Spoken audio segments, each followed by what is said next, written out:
सुप्रभात। जय श्री कृष्ण। देवताओं की उपासना करने वाले, देवताओं की पूजा करने वाले देवताओं को प्राप्त होते हैं। पितरों की उपासना करने वाले पितरों को प्राप्त होते हैं। जो जीवों से मोहित होकर जीवों के प्रति लालायित रहकर उनकी उपासना करते हैं, उनके मोह में रहते हैं, वे पुनः उसी जीव को प्राप्त होते हैं। और जो श्री कृष्ण की उपासना करते हैं वे श्री कृष्ण को प्राप्त हो जाते हैं। श्री कृष्ण कहते हैं कि शुद्ध आत्मा से भक्ति पूर्वक बिना किसी भी इच्छा से अर्पित किए हुए जल, फल, फूल, पत्ते इत्यादि सब प्रकार की सामग्री को मैं ग्रहण करता हूँ। बस शर्त इतनी है कि वह भक्ति पूर्वक अर्पित की हुई होनी चाहिए, श्रद्धा पूर्वक अर्पित की हुई होनी चाहिए। उसे ही मैं स्वीकार करता हूँ अथवा खाता हूँ। इसके आगे श्री कृष्ण क्या कहते हैं, आइए जानते हैं। श्लोक संख्या 27।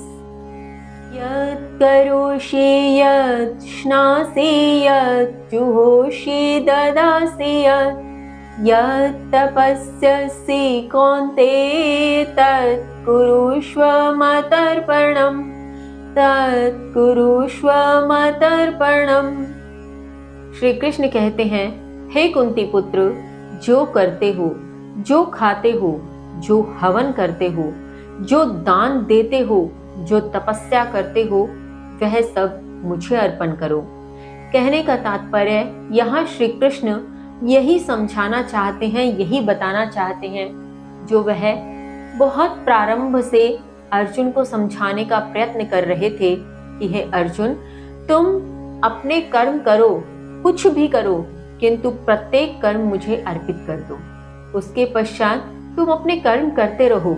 यहाँ भी श्री कृष्ण यही कह रहे हैं कि तुम खाओ, तुम करो, तुम हवन करो, तुम दान दो, तुम तपस्या करो, कुछ भी करो, बस मुझे अर्पित करके करो। इसके आगे श्री कृष्ण कहते हैं, श्लोक संख्या 28। शुभाशुभ फलैरेवं मोक्ष्यसि कर्म बन्धनेः संन्यासयोग युक्तात्मा विमुक्तो मामुपैष्यसि विमुक्तो मामुपैष्यसि। श्री कृष्ण कहते हैं, इस प्रकार शुभ अशुभ फलों से, कर्म बंधन से मुक्त हो जाओगे। संन्यास योग से युक्त आत्मा मुक्त होकर मुझे प्राप्त होगा। भावार्थ, यहाँ श्री कृष्ण गत श्लोक का विस्तार करते हुए कहते हैं कि हे अर्जुन, हे पृथा के पुत्र, हे कुंती पुत्र, जब तुम प्रत्येक प्रकार के कर्म को मुझे अर्पित करते हुए करोगे, प्रतिपल मेरा स्मरण बनाए रखोगे और अपने कर्म करते रहोगे, ऐसे में शुभ व अशुभ दोनों प्रकार के फलों से मुक्त हो जाओगे, क्योंकि तुम मुझे अर्पित कर रहे हो। तुम्हारे लिए वह कर्म मेरे ही माध्यम से किया गया है, तो यदि शुभ हुआ है वह भी मेरा, अशुभ हुआ है वह भी मेरा। ऐसे में कर्म के बंधन से भी तुम मुक्त हो जाओगे, क्योंकि तुम किसी भी कर्म को स्वयं पर आरोपित ही नहीं करोगे। साथ ही संन्यास योग से, क्योंकि जब तुम प्रत्येक प्रकार का कर्म मुझे अर्पित कर दोगे तो ऐसे में तुम संन्यास योगी कहलाओगे।